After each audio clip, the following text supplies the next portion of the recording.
사람이 살다 보면 다 인생의 오르막길도 있고 또 내리막길도 있습니다. 형통할 때가 있고 또 그렇지 못할 때도 있습니다. 그런데 중요한 것은 어느 때이든지 어떤 태도를 견지하느냐, 어떤 자세를 견지하느냐, 이것은 그 사람의 그 모든 삶을 형통할 때나 또 어려울 때나 어떻게 아름답게 만들어 갈 수 있는가, 갖고 갈 수 있는가에 대한 어떤 아주 중요한 가늠자가 될 것입니다. 이거 뭔지 아시죠? 워크맨이죠. 그 70년대 세계 경제 불황 속에서 그 일본 소니는 다른 기업들은 다 구조조정하고 막 감축하고 돈 아끼려고 막 애를 쓰는데 되려 더 연구를 해버립니다. 전 세계 사람들이 어디에서든 음악을 들을 수 있게 하자라는 이런 그 발상의 전환을 가지고 제품을 개발했고, 그리고 그 어려운 시기를 선도하는 정말 세계적인 기업으로 우뚝 그 자리매김을 하게 된 이런 참 일들을 우리가 잘 알고 있습니다. 오늘 성경 속에 나오는 다윗의 인생도 사실상 오르막길도 많았고 내리막길도 많았던 인생입니다. 성경에 나오는 유명한 인물들 중에 그 직접적인 기적이 한 번도 없었음에도 불구하고 하나님 앞에 멋지게 사용되었던 사람, 그 대표적인 인물이 바로 다윗입니다. 구약에 있는 인물들 치고 그 정말 기적적인 역사를 맛보고 마주하고 경험했던 사람들이 얼마나 많습니까? 그런데 다윗의 삶에는 기적이 한 번도 없었습니다. 그런데 그는 하나님 앞에 아주 소중하게 붙들려 쓰임을 받게 됐습니다. 다윗이 될 수 있었던 것 당연히 하나님의 은혜 때문입니다. 하나님의 언약의 신실하심, 이런 주권적인 은혜를 통해서 다윗이 될 수 있었던 것은 틀림이 없지만 분명한 사실, 또 우리가 간과해서는 안 될 사실이 있습니다.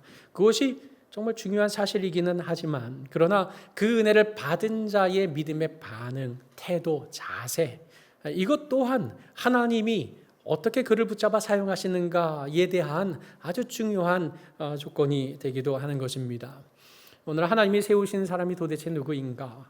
하나님의 은혜, 그 신실하신 하나님의 은혜를 받아 진실로 하나님 앞에 세움을 받아 이 땅에 하나님 나라를 이루어가는 그런 복된 길을 걷는 사람은 도대체 어떤 사람인가? 이제 우리는 교회 설립 2주년을 맞을 준비를 하고 있습니다. 임직식도 하게 되고 또 교회가 자립하고 독립하게 되는 이런 걸음을 준비를 하고 있습니다. 이런 상황 속에 과연 신실하신 하나님께서 인도하시는 이런 영광스러운 행보에 하나님께서 세우셔서 함께 동행하게 하는 그 사람은 어떤 사람인가? 오늘 말씀을 통해서 함께 살펴보려고 합니다. 먼저 다윗 왕은 사울 왕 때의 어두운 역사적인 그늘을 다 물리쳐버리고 이스라엘의 새 왕으로 등극을 했습니다. 다윗이 왕이 되자 이스라엘의 평가 자체가 달라지게 됐습니다. 그 증거가 1절에 기록되어 있는데요. 그 두로에 있는 왕 히람이 다윗에게 사신들과 백향목과 석수와 목수까지 보내서 궁전을 건축하게 하는 것이 바로 그 증거인데요. 두로는 어디냐면 그 지금 이스라엘이 있으면 저 밑에 붉은 별 표시로 예루살렘이 되어 있죠. 그 위쪽으로 올라가면 이제 시돈이라고 하는 지역 밑에 두로와 시돈이 있습니다. 바로 이 두로는 그 지중해를 끼고 있는 지리적인 특성을 이용해서 그 왜 세계사에는 페니키아라고도 불리고 또 베니게라고도 불리는 그런 지역인데요. 여기가 그 해상 상업의 아주 주요한 중심지로 발돋움하게 됩니다. 한마디로 이 당시에 소위 잘 나가는 나라였던 거죠. 그런데 이 잘 나가는 이 두로라고 하는 나라가 다윗이 이스라엘의 왕이 되었다 하는 소식을 듣고 사신들을 보내고 또 재료와 또 기술자까지 보내서 그 즉위를 축하하면서 요청하지도 않은 그 궁전을 건축하도록 도와주고 있는 겁니다. 두로는 왜 이렇게 다윗에게 호의를 베풀고 있을까요? 물론 그 첫 출발은 정치적인, 경제적인 이득을 따져본 결과였습니다. 아까 앞서 지도에서 우리가 살펴보았지만 두로가 있습니다. 해안에. 그 남쪽 해안에는 누가 있느냐? 블레셋이 있습니다. 한마디로 두로와 블레셋은 해상무역을 하는 경쟁을 하는 나라이기도 하기는 했습니다. 물론 지리적인 요건이 두로가 훨씬 좋았죠.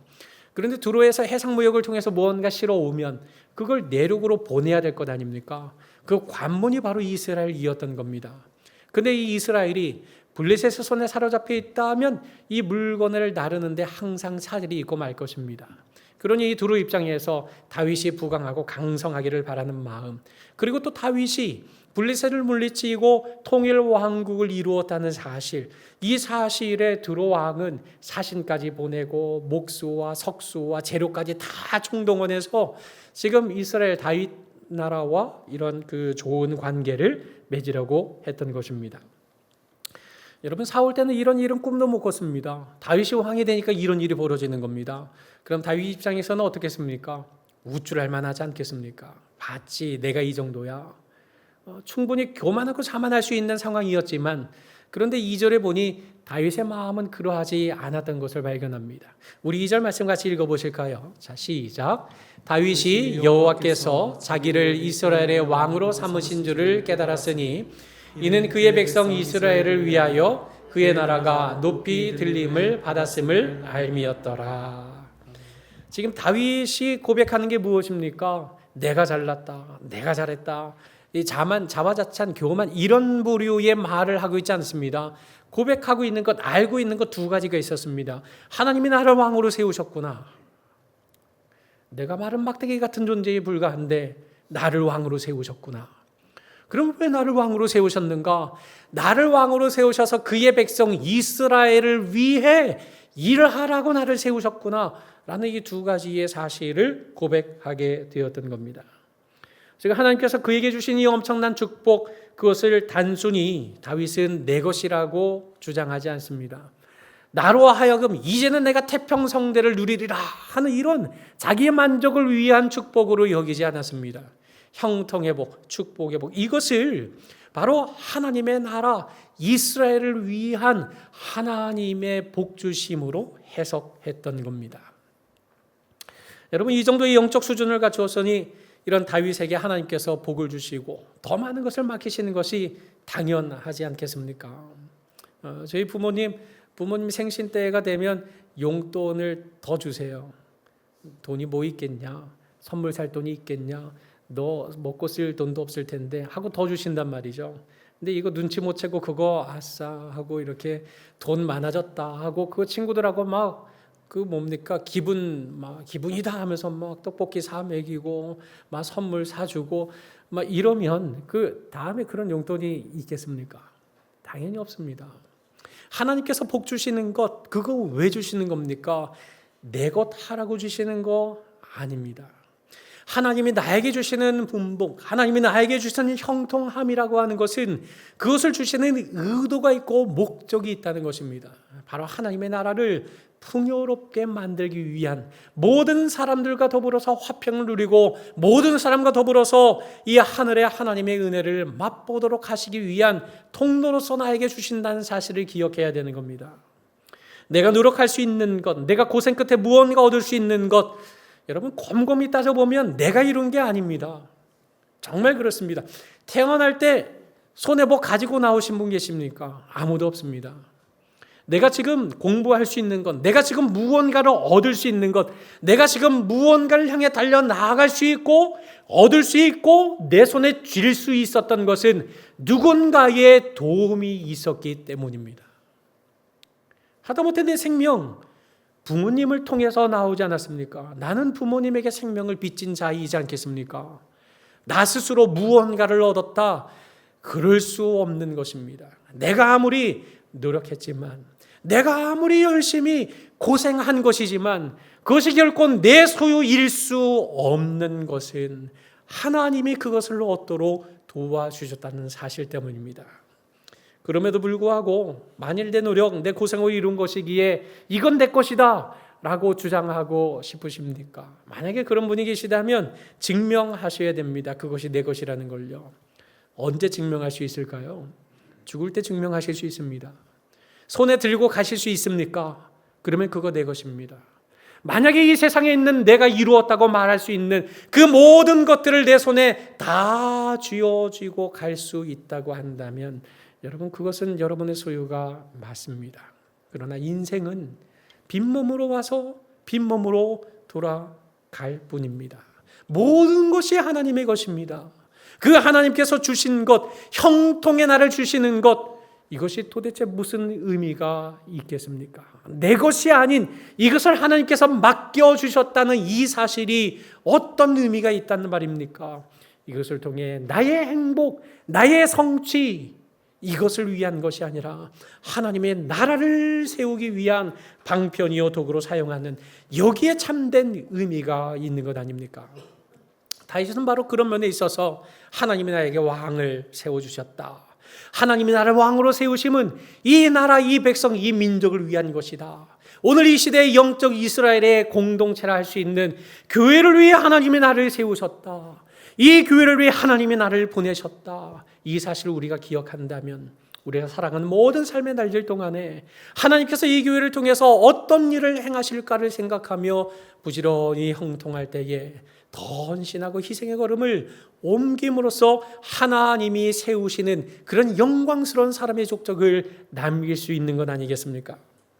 다윗이 그러나 완전한 사람이었습니까? 그렇지는 않았습니다. 자세는 좋았습니다. 태도는 좋았습니다. 그러나 그도 사람이었습니다. 연약할 때가 있었거든요. 오늘 3절 말씀에 보니까 예루살렘에서 이제 왕이 됐죠. 헤브론에서 일부 사람들의 왕으로 자리하고 있다가 결국 사울 왕이 죽은 이후에 예루살렘으로 거처를 옮기면서 통일 왕국을 이루게 된 겁니다. 그렇게 예루살렘에 들어가면서 또 아내들을 맞이했다. 무슨 말이겠습니까? 처첩을 많이 뒀다는 얘기입니다. 모세 율법에 비추어 보면 처첩을 많이 얻는 거, 이거는 그 바람직한 행동이 되지 않습니다. 잘못하는 겁니다. 그런데 그 당시 왕들이 이런 피를 섞음으로써 자기의 어떤 지지 세력을 많이 만들기 위해서 그런 방법들을 썼는데 다윗 역시도 그 점에 있어서는 연약함을 가지고 있는 존재였다라는 사실을 말하고 있는 겁니다. 그런데 4절에 보면 특별히 예루살렘에서 낳은 아들들의 이름들 중에 4절에 삼무와 소밤, 나단, 솔로몬, 이거 바세바 사이에서 낳은 아들들 이름을 여기에 딱 적어놓고 있습니다. 여러분, 바세바는 어떤 인물입니까? 다윗이 빼앗은 아내입니다. 그의 바세바의 남편이었던 우리아를 전장에 저 앞으로 내보내고 그 신호에 따라서 그 우리아만 남겨두고 나머지를 다 퇴각하게 작전 지시를 다윗이 내려버린 겁니다. 그래서 우리아가 죽고 말았습니다.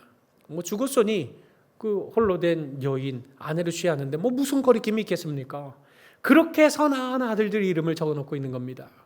여러분, 다윗의 인생에서 가장 최악의 부끄러운 사건을 저지른 일이 바로 이것이었습니다. 여러분, 사울 왕이 잘못한 게 뭐 있었습니까? 하나님이 다 진멸하라 그랬는데 좋은 양들 남겨뒀어요. 이거 하나님 앞에 잘못한 거였습니다. 그리고 또 사울 왕이 잘못한 게 뭐 있었습니까? 사무엘이 와서 이 번제를 집례해야 되는데 이 사무엘이 더디 온다는 이유 한 가지 때문에, 다급하다는 이유 때문에 자기가 예배를 집례해 버린 겁니다. 그래서 이 두 가지가 큰 죄목이 돼서 하나님의 영이 그에게서 떠나버리는 이런 기가 막힌 결과를 맞이했거든요. 여러분, 그것에 비하면 다윗이 저지른 죄는 어떻습니까? 아니, 이 여자를 취하겠다고 남편을 전장에서 죽게 만들었어요. 그리고는 이 여자를 자기 아내로 취한 겁니다. 사울이 잘못했습니까? 다윗이 잘못했습니까? 사울은 예배를 제대로 드리지 않았다는 것, 하나님이 남기지 말라고 한 걸 남겼다는 것, 이 두 가지의 잘못을 저지른 반면 다윗은 한 여인을 꿰차겠다고 남편을 죽게 만드는 이런 기가 막힌 일까지 저질러 버린 겁니다. 누가 더 잘못했습니까? 그런데 하나님은 사울을 사용하지 않았습니다. 다윗을 사용했습니다. 왜 그런 것입니까? 하나님 앞에 겸손했거든요. 자신의 연약한 그 자체를 발견하고 하나님 앞에 전심으로 회개하고 돌아왔습니다. 이게 대수라고 왕인데 이럴 수도 있는 거지 라고 교만하지 않았습니다. 겸손하게 회개하고 돌아왔습니다. 그래서 그 결과 하나님이 다윗을 이어서 밧세바를 통해서 주신 아들 솔로몬이 왕위를 이어받게 한 것입니다. 여러분, 밧세바와의 관계에서 낳은 첫 아들은 죽었습니다. 그러니 솔로몬은 장자의 적통이 될 수는 없는 것이었습니다. 객관적으로 볼 때 첫째가 아니었습니다. 그런데도 솔로몬이 왕위를 이어받았습니다. 게다가 이 솔로몬은 아마도 다윗의 인생에 있어서는 밧세바와의 사이에서 나온 아주 수치스러운 아들일 수밖에 없는 것이지 않겠습니까? 그 자녀들을 바라볼 때마다 하나님 앞에 지은 범죄가 생각나지 않았겠습니까? 그런데 하나님은 어떻게 하셨습니까? 그런 다윗의 연약함조차도 하나님께서는 사용하신 겁니다. 그런 다윗의 연약함조차도 정말 진심으로 회개하고 돌아올 때 그의 아들 솔로몬, 가장 수치스러운 이름이라 할 수 있는 그 아들을 통해 이스라엘의 다음 최전성기를 이끌 수 있는 왕으로 등극하도록 하나님은 역사해 주신 겁니다. 하나님이 이런 분이십니다. 우리가 형통할 때도 사용하시지만 우리가 가장 연약해서 가장 비참한 자리에 빠져 있는 그 순간에도 하나님은 우리의 그런 연약함조차도 합력하여 선을 이루도록 역사하시는 하나님이신 겁니다.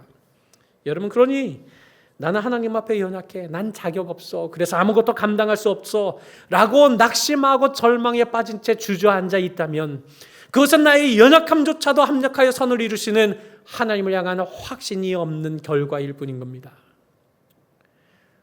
또 반면에 나의 연약함까지도 하나님이 사용하시지 않던가, 그래서 나를 연약함 가운데 내버려 두는 것, 이 또한 하나님의 은혜를 불손히 받는 태도밖에는 무엇이라고 설명할 수 있겠습니까? 하나님의 은혜를 나의 만족을 위해 이용해 먹을 수는 없는 법입니다.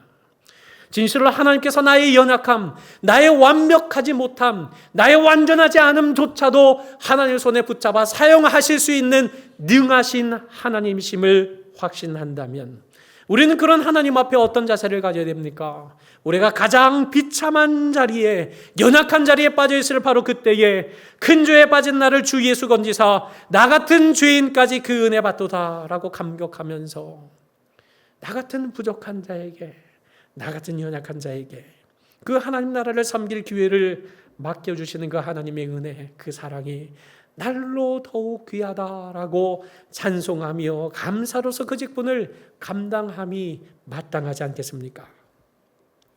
혹 나는 믿음이 없고 여전히 나는 믿음이 자라지 않고 나는 여전히 부족하고 연약하기 때문에 나는 이 자리에 여기에 계속 머물러 있으련다 라고 생각하는 분이 계십니까? 아닙니다. 하나님은 그것조차도 사용하시는 하나님이십니다. 그러니까 하나님을 바라보고 일어날 때에 그 하나님을 확신함으로 앉아있는 그 자리를 박차고 일어날 때 하나님이 어떻게 하십니까? 그 사람을 세우시고 하나님 나라를 위해 유능하고 멋지게 그 인생을 한번 사용해 주시는 것입니다. 여러분, 우리가 형통할 때든지 연약할 때든지 우리가 기도 없이는 결코 하나님의 사람으로 세움을 받을 수 없습니다. 오늘 8절 말씀에 보니까 다윗이 기름 부음을 받아 왕이 되었다는 소식을 듣습니다. 기름 부음을 받았다는 것은 이제 공식적으로 왕이 되었다는 표식, 서약, 선서 이런 모양과 같은 형태의 일입니다. 하나님이 그를 왕으로 세우신 겁니다.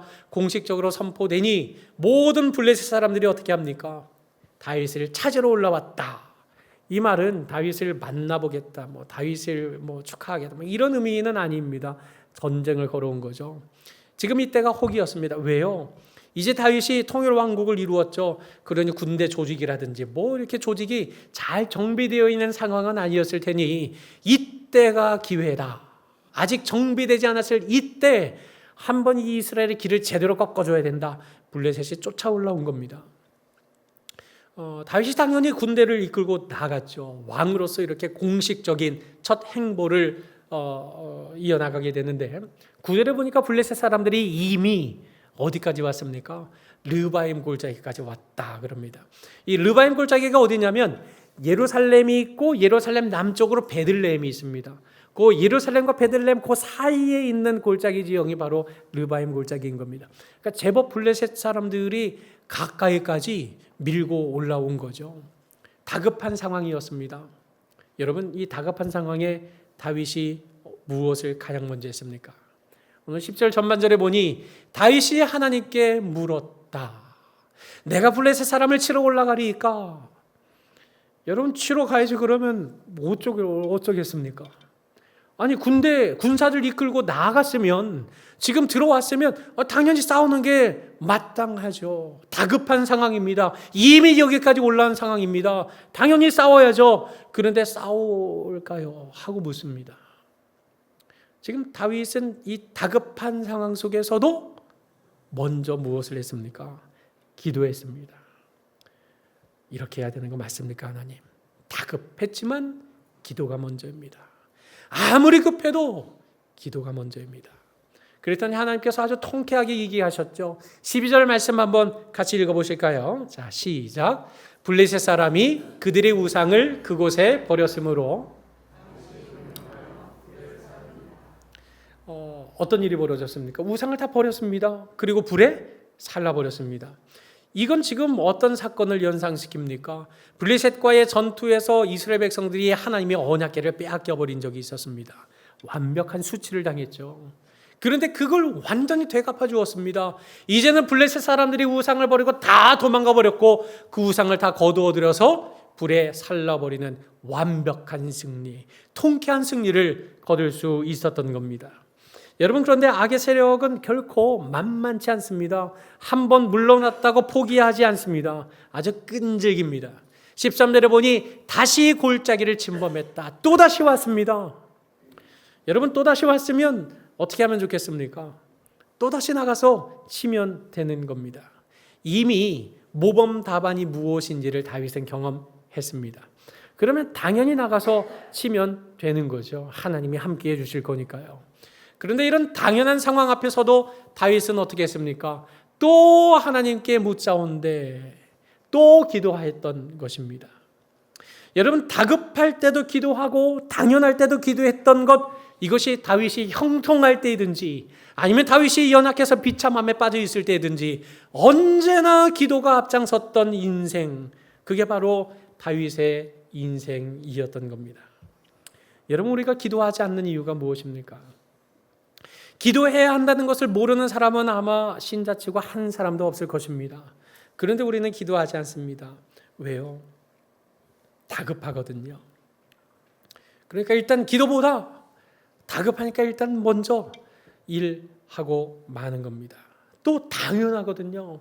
뭐 이것까지 기도를 해야 될 필요가 있나 하고 당연히 여기는 것 때문에 기도하지 않는 것입니다.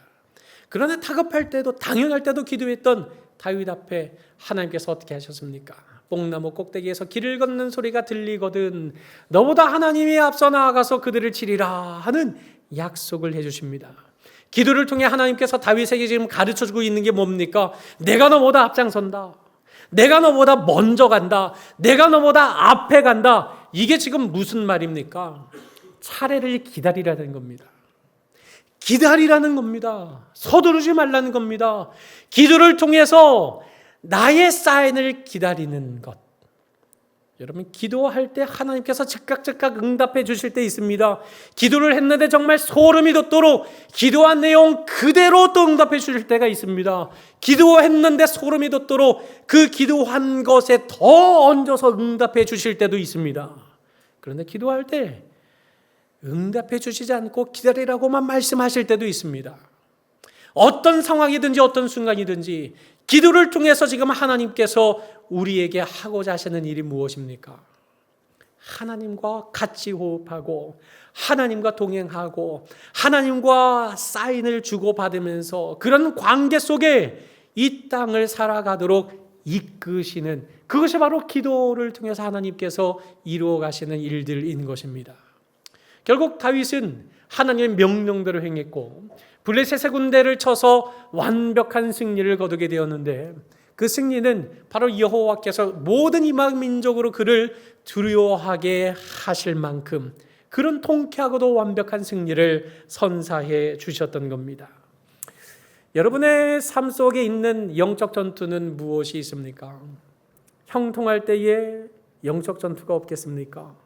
형통할 때도 있습니다.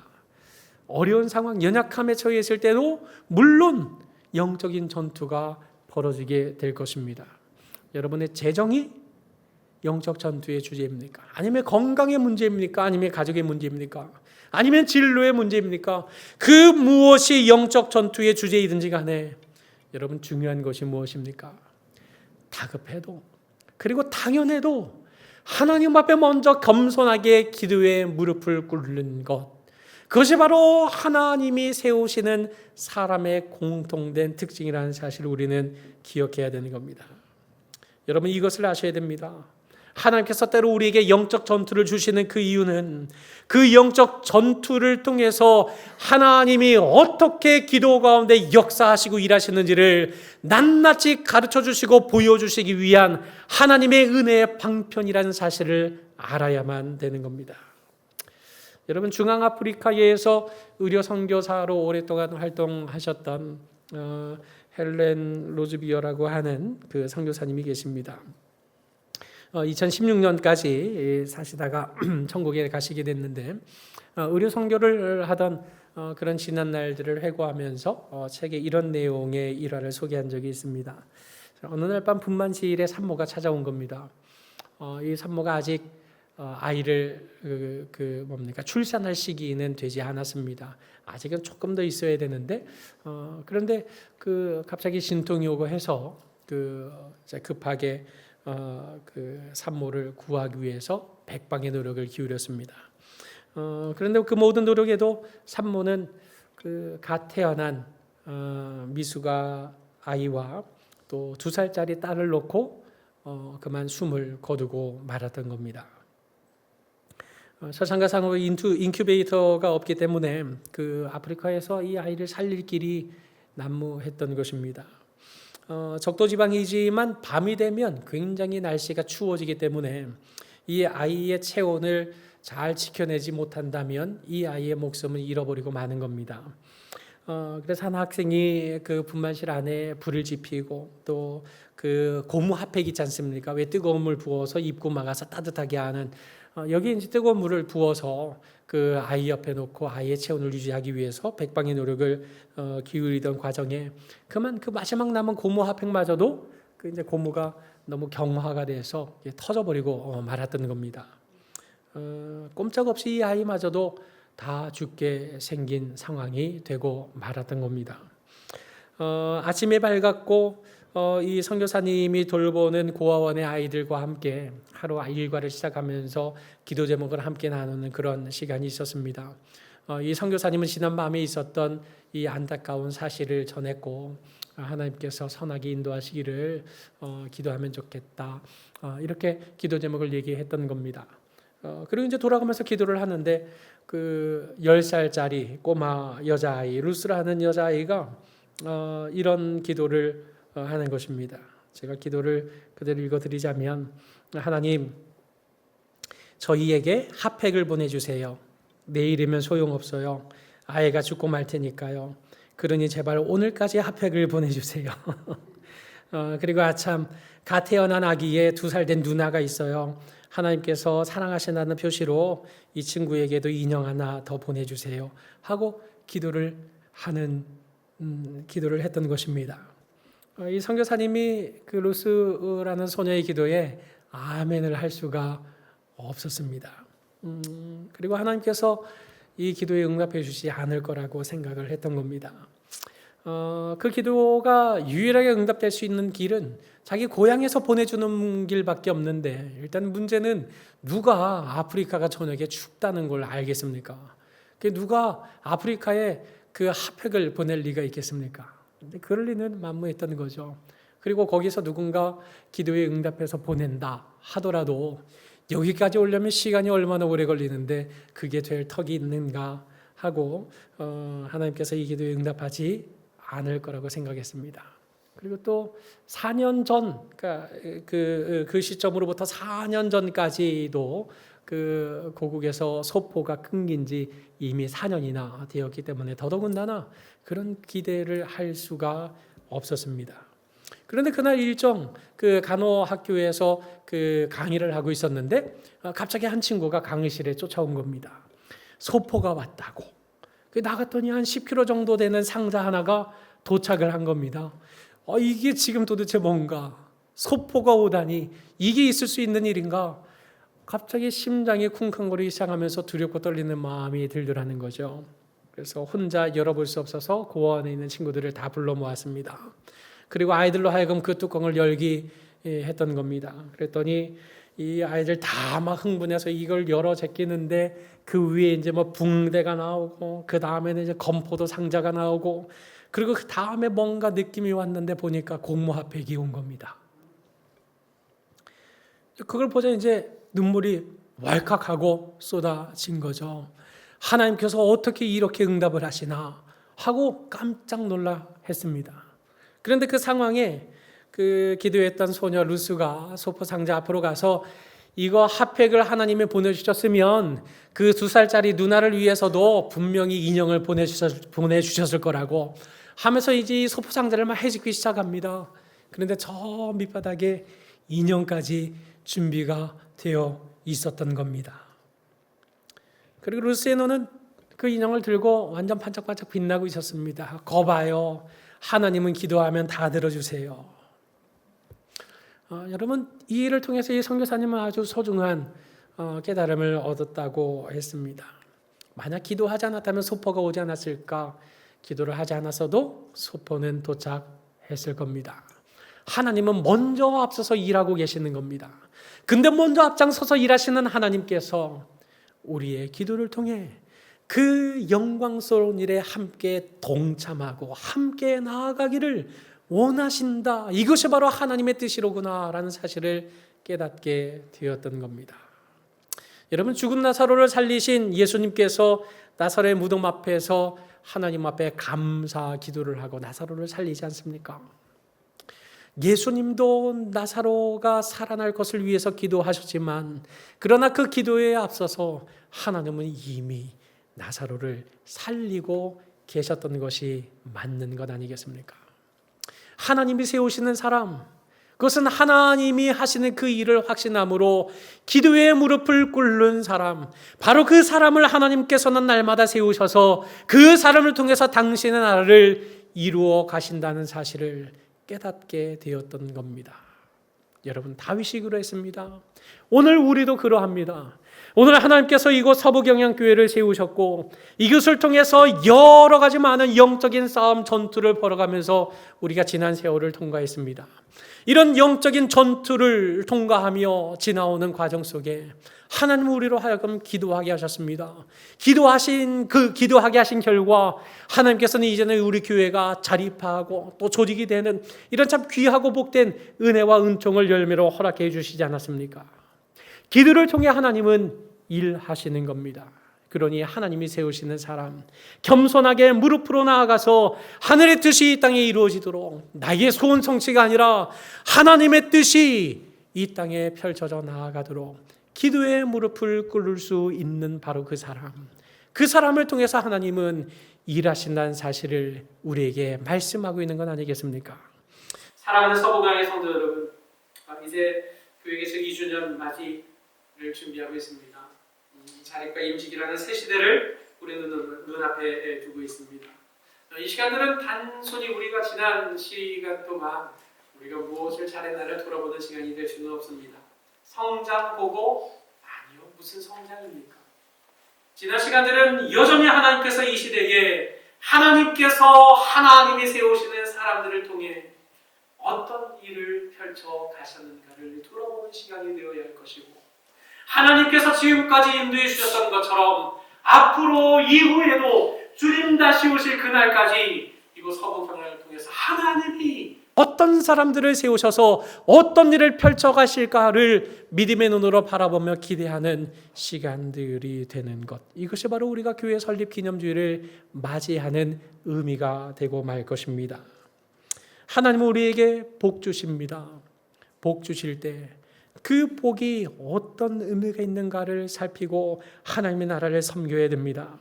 내가 가장 연약할 때에 있습니까?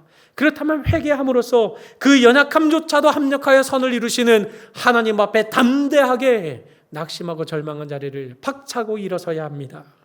영적 전투가 있다면 지금도 기도를 통해 하나님의 뜻을 이루시는 그 놀라운 능력의 하나님을 확신하고 붙들므로써 기도를 통해 일어나야 합니다. 바로 이렇게 일어나는 사람, 그 사람을 통해 하나님은 당신의 역사를 이루어 가실 것이기 때문입니다. 그러므로 이제 우리 모두 다윗처럼 복을 누리되 교만하지 않고 연약하되 낙심치 않으며 무릎으로 끝까지 싸워서 하나님의 승리를 체험하는 사람으로 일어서서 우리 앞에 펼쳐진 새 시대를 맞이하며 하나님 나라를 이 땅에 세워가는 즐거움과 보람을 삶 속에 충만히 누리는 우리 모든 서부경향의 성도님들이 되시기를 주님의 이름으로 간절히 축원합니다.